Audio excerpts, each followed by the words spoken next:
There is a level of discipline that looks like insanity to the untrained eye. It is a quiet, terrifying consistency. Most people operate on a slider of how I feel today. They negotiate with the alarm clock. They bargain with their goals. Raphael does not negotiate. He is moved beyond the realm of motivation. Motivation is a chemical fluke. It is a flickering candle in a hurricane. Raphael has replaced his feelings with a system of absolute identity enforcement. This isn't normal. This isn't about doing your best or finding your why. This is about the cold, calculated engineering of a human being who has become a machine of habit. When you see a man like this, you don't feel inspired. You feel a prickle of fear at the back of your neck, because you realize he is playing a different game. Today you learn the system. But be warned, this isn't for everyone. Most will listen and remain the same. Only a few will choose to die to who they were. Raphael lived in the loop. You know the loop. It starts on Sunday night with a surge of misplaced confidence. He would look in the mirror and promise that Monday would be the beginning of the new him. Monday arrives, the alarm rings. He hits snooze once, then twice. By the time he stands up, he has already lost the first battle of the day. Tuesday is a recovery day. He does the work, but with a heavy heart, dragging his feet through the resistance. Wednesday is a compromise. A small excuse creeps in. A long day at the office. A slight headache. A social obligation. By Thursday, the new him is a ghost. By Friday, the old Raphael is back, seeking comfort in the very habits he promised to kill. He drinks to forget the week of mediocrity. He sleeps late on Saturday to hide from his potential. He repeated this cycle for years. He bought the books. He watched the videos. He changed his wallpaper to a motivational quote. But the results were always the same. He was caught in a gravitational pull of his own making. Every failed attempt reinforced a single poisonous thought. Maybe I'm just not that person. He felt exposed. He felt like a fraud wearing the skin of an achiever. He looked at the men who actually did it and assumed they possessed a secret well of willpower he simply lacked. He wasn't weak. He was fighting something that there had been anything other than men. A real deal for his wife. The shift didn't happen because Raphael found more willpower. It happened when he realized that willpower is a resource for the undecided. The samurai of the Edo period did not wake up and wonder if they should practice the sword. The ritual was set centuries before they were born. They function within a system of Guji, the philosophy of continuous practice without gaps. To become unbreakable, Raphael had to move from a reversible commitment to an irreversible one. Most people live in the realm of the reversible. They try a diet, they attempt a routine. Because the door is left unlocked, the mind spends all its energy looking at the exit. Every morning they have to decide all over again if they are going to be disciplined. This constant decision-making creates friction. Friction creates heat. Heat causes the engine to fail. Raphael stopped deciding. He adopted a Zen-like certainty. He realized that the elite do not make choices, they follow protocols. They don't decide to work out, they have already decided 3 years ago. The decision is a historical artifact, not a daily debate. He initiated an ancient ritual of public declaration and identity witnessing. In the old systems, a man's identity was not held in his own head. It was held by his community, his masters, and his peers. If he failed, he didn't just lose progress. We lost his name. He lost his place in the world. Raphael began to build identity anchors. He made commitments that were impossible to walk back without total social destruction. He placed himself in environments where laziness was not just frowned upon, but physically impossible to hide. He stopped telling himself he was trying to be consistent, and started acting as if his previous weak self had been executed. He understood the secret. You do not rise to the level of your goals. You sink to the level of your systems. But even deeper than that, you sink to the level of who you believe you are when no one is watching. He stopped viewing his habits as a list of tasks and started viewing them as a sacred liturgy. Like the ringing of a monastery bell at 4 a.m. The action happens because it is the time for the action to happen. There is no why. There is only the is. He realized that the man he wanted to be would find his current excuses not just pathetic but unrecognizable. They don't decide. They have already decided. The system was set, but the biology remained. Inside Raphael, a war began. Identity is a country that must be defended every hour or the borders will shrink. His brain, a machine evolved for survival and calorie conservation, viewed his new discipline as an attack. It screamed for the old comforts. It used the logic of exhaustion to lure him back to the couch. He felt the physical weight of resistance. It felt like walking through deep water. Every morning, there was a split second of mental negotiation, the internal solicitor making a case for why today should be an exception.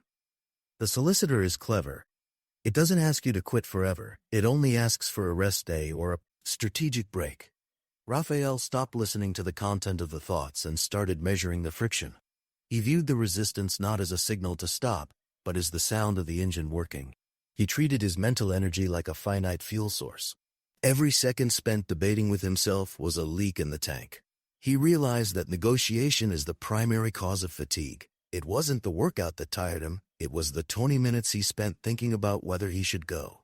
It wasn't the work that drained him, it was the friction of opening the laptop. He decided to eliminate the gap between thought and action. He began to operate in fixed, non-negotiable time blocks. Within these blocks, the self did not exist. There was only the process. If the schedule said deep work, his hands moved regardless of the fog in his mind. He watched his thoughts drift by like smoke, detached and irrelevant. He felt the fire of his old desires, the desire for sugar, for scrolling, for sleep, and he let them burn without feeding them. He learned that the mind is a terrible master but a magnificent servant. By refusing to engage in the debate, the solicitor eventually grew quiet. The war wasn't over, but the enemy was losing its voice. He reached a state where he could feel the pain of the discipline and the temptation of the vice simultaneously, and choose neither. He realized that the discomfort was the only proof that he was actually changing. It was a partial victory, not a solution. The world loves the illusion of variety. It loves the idea that there are 1,000 paths to the top of the mountain. But for Raphael, the one way meant the destruction of choice. Choice is a trap. Choice is the crack in the armor where the cold wind of hesitation enters. To become unbreakable, he had to make his life narrow. He adopted a dogmatic rigidity that made people around him uncomfortable. When friends asked him to grab a drink on a Tuesday night, the answer wasn't, "I can't." The answer was, "I don't do that." One is a temporary restriction, the other is a permanent law of nature. He stopped looking for new methods, new apps, or new hacks. He committed to the boring, the repetitive, and the grueling. He realized that variety is often just a sophisticated form of procrastination. We change our routines because we are bored, but boredom is where the real transformation lives. Raphael embraced the annoying nature of his life. The same meals, the same wake-up time, the same deep work blocks. To his family, he seemed obsessed. To his old friends, he seemed like he had joined a cult of one. They began to mock him. They called him too intense. They worried that he was missing out on life. He welcomed their concern. In the samurai tradition, if your path is understood by everyone, it is likely the wrong path. If your discipline doesn't annoy the mediocre, it isn't deep enough. The social pressure acted as a kiln, hardening his resolve. Every time he said no to a social norm, he was saying yes to his target identity. He stopped explaining himself. Explanations are a form of seeking permission, and Raphael no longer required permission to exist. He simplified his world until there was no "what should I do" left in his vocabulary. There was only what must be done. He stripped away the noise until only the signal remained. His life became a straight line in a world of zigzags. The one way is uncomfortable because it eliminates the exit ramps. It is a tunnel with no U-turns. He realized that the feeling of being trapped by his own rules was actually the feeling of being protected by them. Annoying is a feature, not a bug. It is the filter that separates the committed from the curious. The secret of the master is not the intensity of the strike, but the absence of the gap. Raphael stopped believing in all or nothing. That is the logic of the amateur. The amateur misses one day and decides the whole week is a loss. They break their diet once and decide to feast until Monday. They let a single crack shatter the entire vessel. Raphael adopted the mindset of the river. A river does not stop because it hits a boulder. It flows around it, over it, or through it. The water never leaves the channel. This is Guji, practice without gaps. It means that even on his worst day, the ritual remains. If he cannot do 2 hours of training, he does 10 minutes. If he cannot complete the full project, he writes 1 paragraph. The goal is not the output. The goal is the continuity. The moment the chain breaks, the identity begins to dissolve. The moment it stops, it dies. He realized that rest is not a retreat from the path. It is a controlled part of the path. A samurai does not drop his sword to sleep. He sleeps with it by his side. Raphael stopped seeking breaks from his life. If you need a vacation from your routine is built on a lie. He treated his discipline like a fire. If you stop feeding a fire for even a few hours, the coals go cold, and the effort to restart it is 10 times greater than the effort to keep it burning. He lived in the current. He understood that consistency is a compound interest game, and the penalty for withdrawal is the total loss of momentum. He became a man of the minimum viable ritual. No matter the chaos, no matter the travel, no matter the illness, the gap remained closed.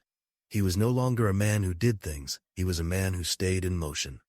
The river doesn't strive to flow, it simply has no other mode of existence. Raphael stopped relying on his future self to be a hero.